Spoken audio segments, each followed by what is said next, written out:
Yes, that is a piece of Aztec gold. Snagged that right off the neck of a pirate. I'm gonna live forever.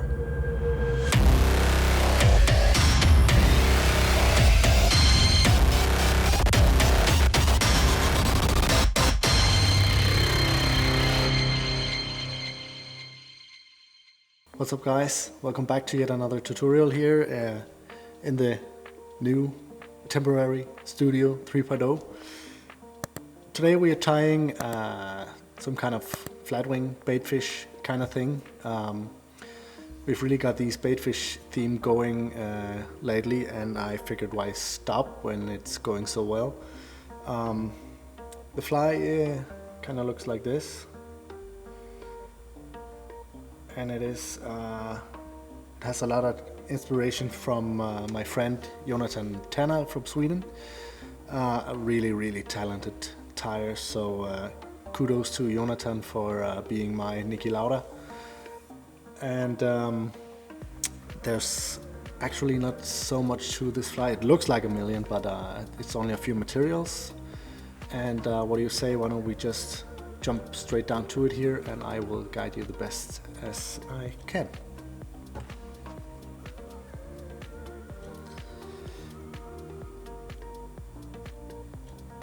So the hook in the vise is from Ahrex, from the new saltwater series. It is the SA 280 minnow hook in size 6, but of course you could tie this on just about anything. I actually went a little bit too far because most of this fly, the tying part will be going on in the front third of the hook, so don't go too far back with the thread. First up is a little bit of fluorescent orange seal's fur. Any fluorescent orange dubbing will do. I just like the bugginess, you could say, of seal's fur. It also becomes really transparent in the water as well, so that's what I like. But you can use whatever you want, it doesn't even have to be orange.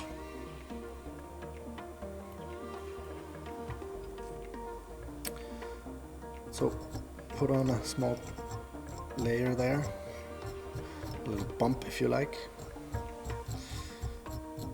Brush that out a little bit.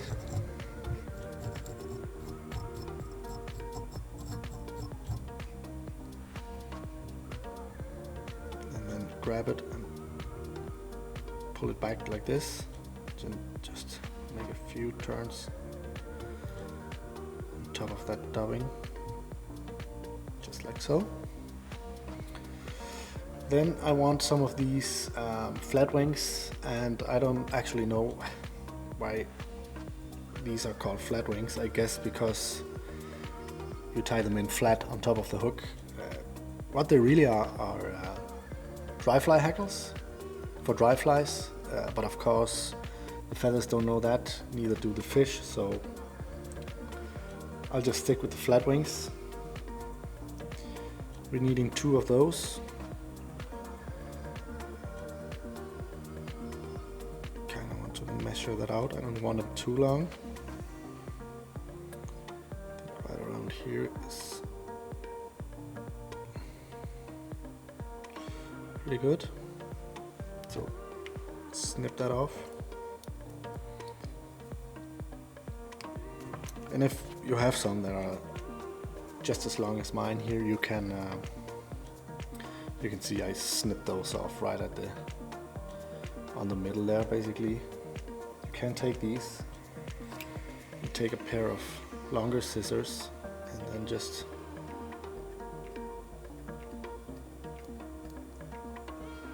trim the hackle a little bit there and cut a new tip into it, and that way you don't have to throw these pretty expensive feathers away, and you can get at least one more fly out of these. So that's a little tip for you there. Okay, so let's get these feathers on here. This might be a little unusual for you guys, that I am tying in my feathers, not gluing them in as always. But there's not all too much room here for gluing these feathers in. That would just give too bulky a head.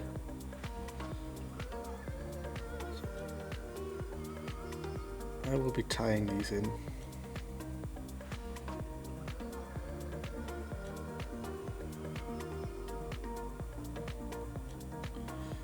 a way so they are lying on top of the hook there. I think I need to go a little bit further back into the dubbing here. Or not. Let's see how that goes.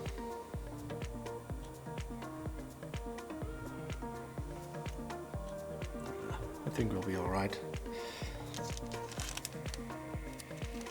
Okay, so next thing up is STF dubbing, synthetic translucent fiber. Silly name, but it is what it is. So let's get a bunch on the top of the hook at first, just the top half. Kind of roll that with your thumb.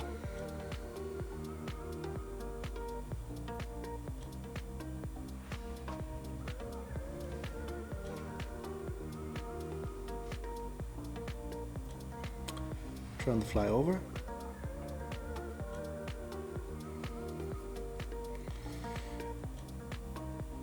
And do the same thing on the bottom. Make sure it has the same length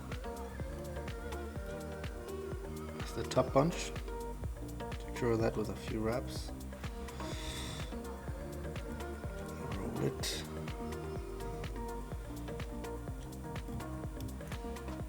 Before you tighten that down, and that way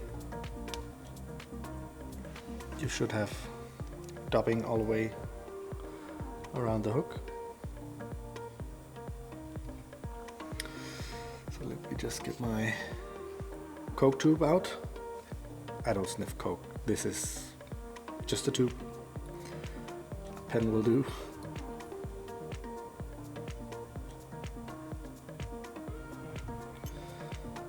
Fold that back over on itself and tie it directly on top of that.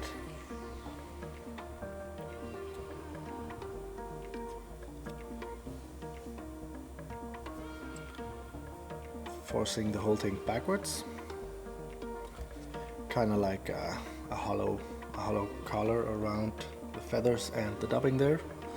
And this will look so cool when it gets wet, because this is so transparent, so you can really see that orange underneath. Then I want to get some wing and flash here, which is roughly the same as STF dubbing, only a lot longer, and it has some flash strands in there as well. So let's get that on top of the hook as well. A few loose wraps.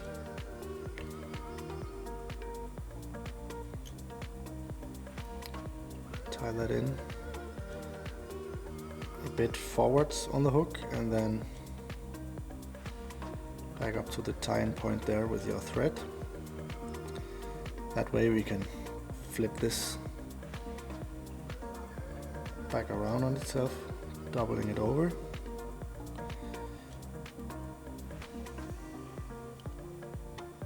Making it harder to pull out and also doubling the amount of material, leaving you with less waste and more materials in the bags for your flies. That I kind of want to taper out with my scissors. Tiny bit longer than those flat wings we tied in earlier.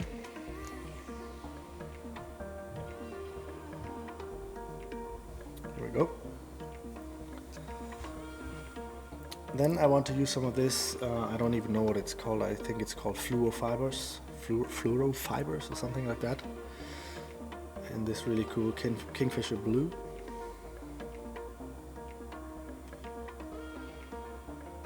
Not a whole lot, 4 or 5 strands for each side. So taper those out a little bit.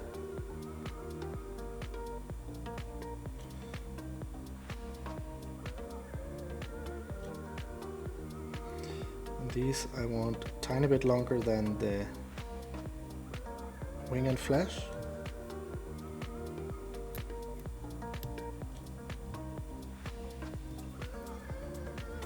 And by doing that, we can really build up this teardrop shape of the fly.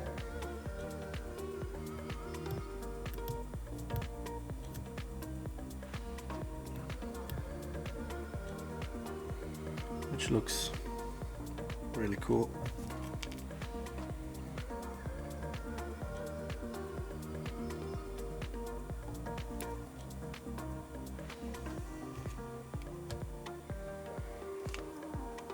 Get another bunch out here.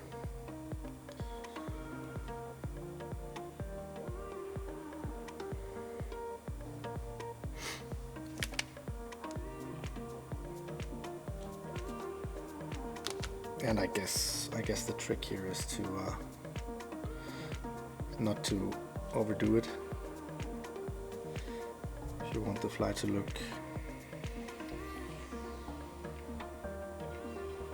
nice and slim, nice proportioned, if you can say that.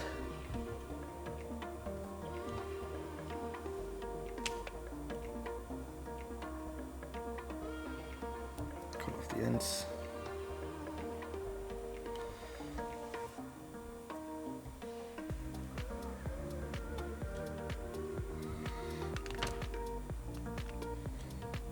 So now you can see I kind of have them as a V on top of the fly, or the top half of the fly.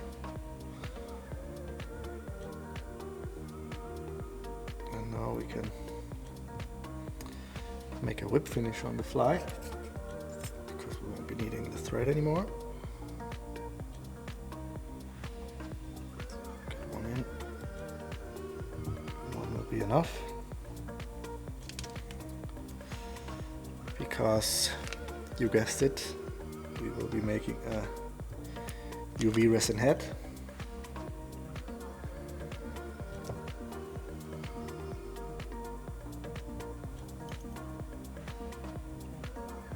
Just the final touch up of the fly here before I do anything else.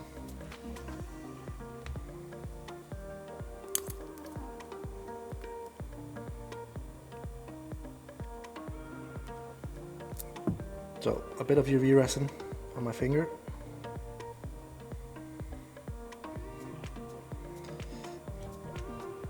Which I will be working into the front part here of the fly. Just to kind of get everything under control. It's a lot easier to do it this way, I think. You don't have to use your fingers if you are allergic or don't want to become allergic. I should really be using my needle for this, but I guess it's all habit.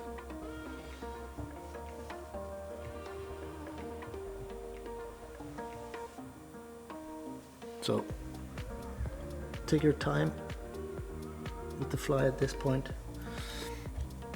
and kind of shape that head up as you like it before you cure that resin with your lamp.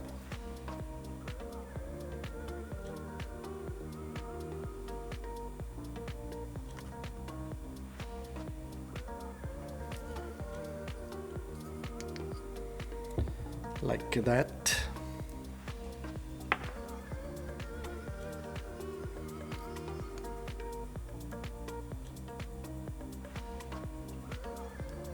So put a small drop of glue on one side there,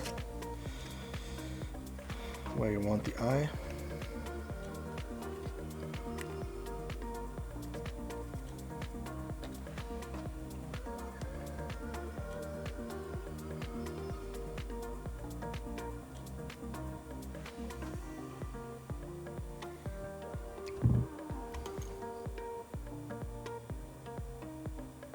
Make sure it sits where you want it. Zap that.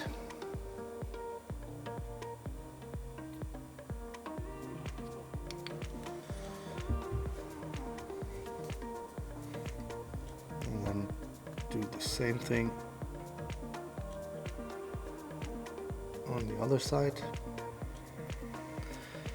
Drop on there.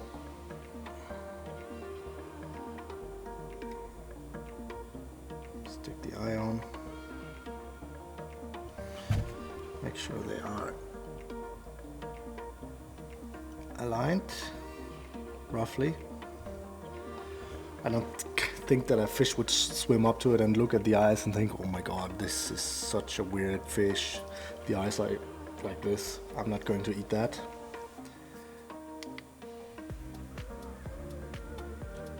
If Mr. Trout wants it, he'll take it with or without the eyes. I just think the eyes look cool.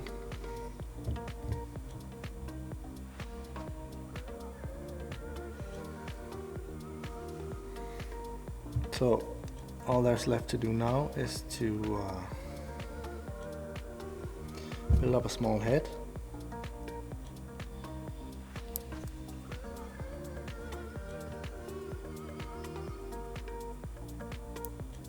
So cover the eyes.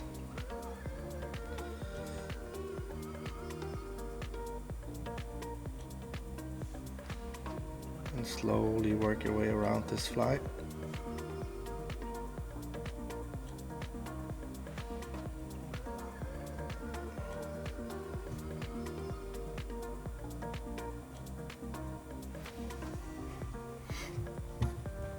Like that. Now you can see here I went a little bit too far back with the whole fly basically. This will fish just fine, and it's probably just in my head, but I would have liked it to be a bit further towards the hook eye, because I don't know, this fly kind of gets a long snoot. But fishing wise, this fly will do just fine. It won't get photographed though for my Instagram feed. I'll have to make another one for that.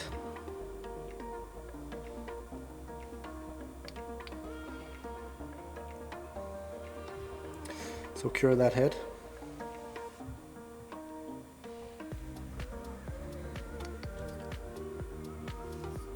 I think we can,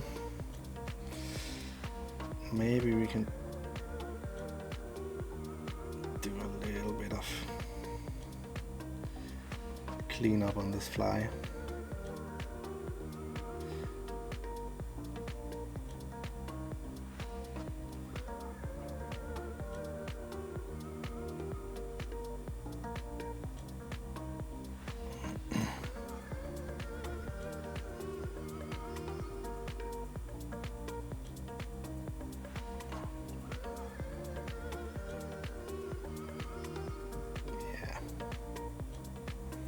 That's not too bad.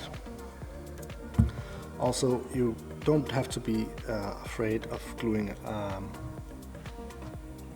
back into the hook bend here, especially on long flies like this. Wrong lamp. Because what that will do, it will kind of give you something like a surf candy fly, where you basically glue the whole fly back to the hook bend.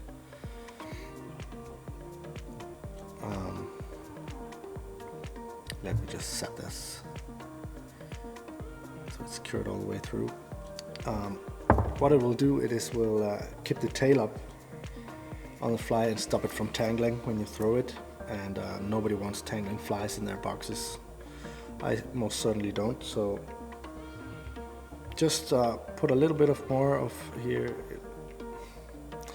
put a little bit more glue on the belly of the fly